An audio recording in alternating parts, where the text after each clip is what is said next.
Good afternoon, welcome to Solent Sport News. I'm Denis Alecu and here are today's headlines. We'll start with our breaking news this afternoon. Former Southampton manager Ronald Koeman has been sacked by Everton. It's after their 5-2 defeat to Arsenal yesterday left them in the relegation zone. Let's cross to our reporter Ashley Wilby to give us more on the news. Hi Ashley. How are you, Dennis? I'm fine, you? Yeah, it's a tough sacking for Everton. The investment they've made, they've spent over 140 million, so they've got all the attributes there to do well. They were promised for maybe sneak into a Champions League spot, but at the end of the day, it hasn't gone well enough. In this day and age, managers, it's a results business, and 8 points at the moment in the relegation zone, one of their worst starts ever to a Premier League season. And I think the big hole that's been left there is not replacing Lukaku. It was a good feel-good factor bringing in Wayne Rooney to the club, good for the fans, but he's not going to get you 20 goals anymore in that league. Bringing in a player like Sandro, unproven from Malaga, and it's too much pressure for young Calvert-Lewin, so their investments are maybe in the wrong areas, and that's probably led to the reason why Koeman's been sacked. So this is why you think that Koeman was sacked? Yeah, and I think The main reason? Yeah, that's definitely the main reason, not the replacement Lukaku. And then in terms of who I think manager will be next, I think it's a hard one. I think Eddie Howe is a lifelong Everton fan, but what he's built at Bournemouth, is he still want to continue that journey with them? Sean Dyche has got a fantastic pedigree, what he's done with Burnley with limited resources, but they just need some stability in that team, and it's going to be hard to bring in someone that can rebuild and bring the confidence back at Goodison Park. Maybe a new foreign. Yeah, I think people talked about Carlo Ancelotti as one man, but it would be deemed as a big step down for him, whether he's willing to take on that challenge. But I think definitely stability is what needed back at that club again, and a rebuild season for them. Okay, thank you, Ashley. No worries. Football stars often talk about us being all for the money, but a certain Southampton player is working towards changing the image. For more details on this, we sent Linus Harrington out to investigate.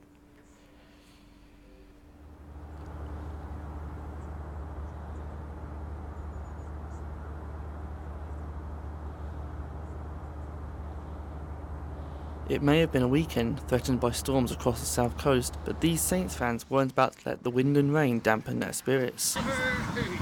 Southampton's 1-0 victory over West Bromwich Albion in Saturday's late kick-off brought an air of relief over St Mary's. Sofiane Boufal's moment of individual brilliance in the 85th minute guaranteed Manuel Pellegrino's men secured 3 points and gave Saints fans something to cheer about. However, Boufal isn't the only Southampton winger in the mood for giving. England's Nathan Redmond announced over the weekend he plans on donating to charity every time he gets a goal or an assist this season. The 25-year-old has pledged funding to Right to Play, a children's charity Redmond has been an ambassador of since the summer. He plans to offer money to support 33 children every time he contributes to a Saints goal. Redmond's pledge continues a growing trend of high-profile footballers donating some of their earnings to charity. Spaniards Hector Bellerin and Juan Mata became the catalysts for change over the summer, with the Arsenal fullback donating £18,000 to Grenfell Tower support groups, whilst Mata established a common goal campaign designed to get footballers to donate part of their weekly wages to charity. Bournemouth's Charlie Daniels became the first British player to support this movement over the weekend. So what do fans think about Redmond's charity work? And are we starting to see a shift in attitude amongst footballers towards charity? I took to the streets this morning to find out what they thought. All that money going to football and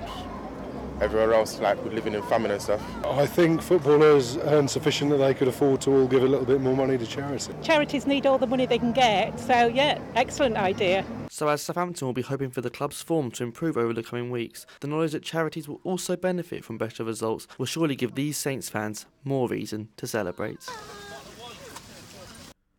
In local football National League side, East League sits 16 in the table, but are offering you the chance to watch them for free tomorrow night. Joining us live outside the Silver Lake Stadium is our football correspondent Linus Harrington. Hi Linus. Hi Dennis, thank you very much. Yes, I'm here at Eastleigh as they prepare to take on Solihull Moors tomorrow night. But they've gone for a very different tactic in getting people in by giving away tickets for free. So here with me now is Charlie Price from Eastleigh. So Charlie, why have you gone for free tickets for a match? Well, obviously we're a massive community club. We do a lot of things in the community. We have all our youth teams, ladies teams, we have a pan-disability team. So getting the community in, obviously it's half-term this week as well, so getting the community in for a game is massively important, and it's just something we like to do. How many people do you reckon you're going to get in tomorrow with this offer? In previous years when we've done it, we've got very good crowds, so over 2,000, so hopefully we'll be pushing that tomorrow, and hopefully everyone can come and support the lads. And when you get a crowd that big, obviously the atmosphere is a huge part of football, so how would a team react to having such a huge crowd here? Lads love it when they have a big crowd down here. Obviously on Saturday we had a really big crowd as well for our victory over Gateshead. So the bigger the crowd the better, and it just really helps, and there's always a good feel when it's a free game. I mean, how important is the 12th man to say? It's massively important in any area of sport, and especially football, and especially at non-league level where crowds can really make a massive difference for teams. Do you find there's a massive difference between sort of your non-league and your Premier League and the big league like fan bases? Is the atmosphere always just that bit more special? Yeah, especially because we know they're really true fans. Obviously, they travel. A lot of our fans will travel away with us to places like Hartlepool and Tranmere and Barrow. So we get really dedicated fans at this level, and it's really good. The players interact with them, so it's really special when we get a big crowd down here. So you're looking forward to a big night. Could be a brave man. Any predictions? Hopefully the Spitfires get the win, but hopefully so. But it's a good crowd. Lovely. So yes, the Spitfires will be looking to get the victory tomorrow when they get hopefully a big crowd in with this free ticket offer. So if you've got any time and you're free, you've got something to do on a Tuesday night, why not come down to watch Eastleigh play Solihull Moors? That's for me. I'm going to find somewhere nice and dry and warm. Back to you in the studio. Thank you very much, Linus. With the beginning of the NBA season taking place last week, we have a report focused on Solent Kestrel double-header this weekend, as they face off against Manchester Magic and Newcastle University. Jesper Scheiner has more. 0.7 seconds. Gibson's got to get it in. Does. Wiggins drives across midcourt. Andrew lets it fly at the buzzer for the win. Andrew Wiggins banks it in. And the Timberwolves, an unbelievable win here in Oklahoma City. The NBA season kicked off last week and it didn't fail to deliver. There were an entertaining set of storylines set to play out.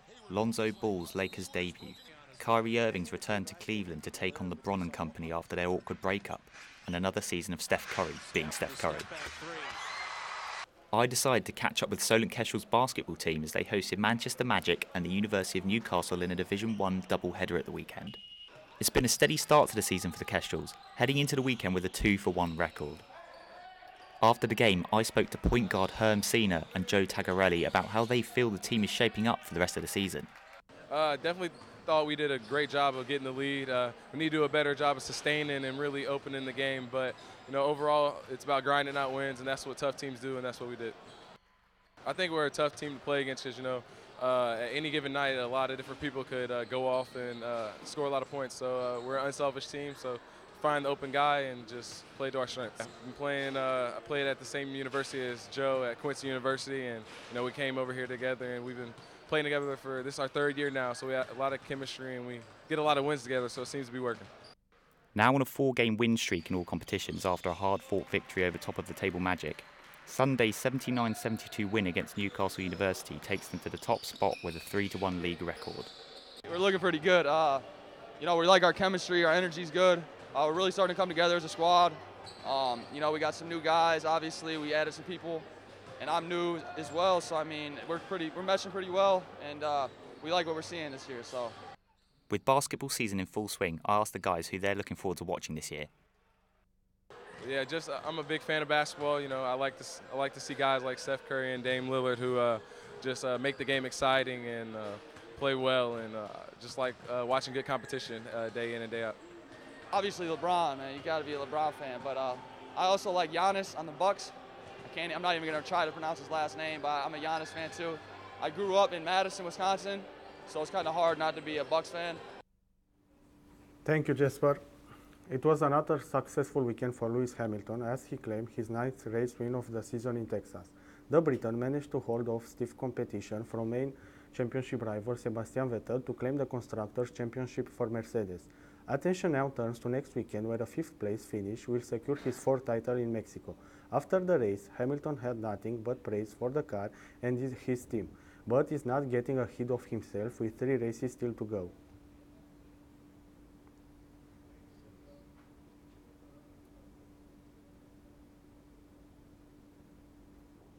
Really enjoyed driving the car. I was not expecting to have the pace we had on Sebastian this year, today.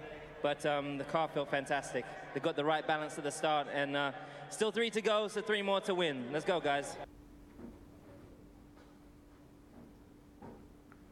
In sailing, the Volvo Ocean Race started yesterday in Alicante. A fleet of 7 22-meter yachts sailed back and forth in front of the port before heading out across the Mediterranean for the Atlantic Ocean.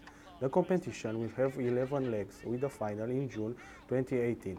It will take place at Hong Kong, Melbourne, Guangzhou and Auckland.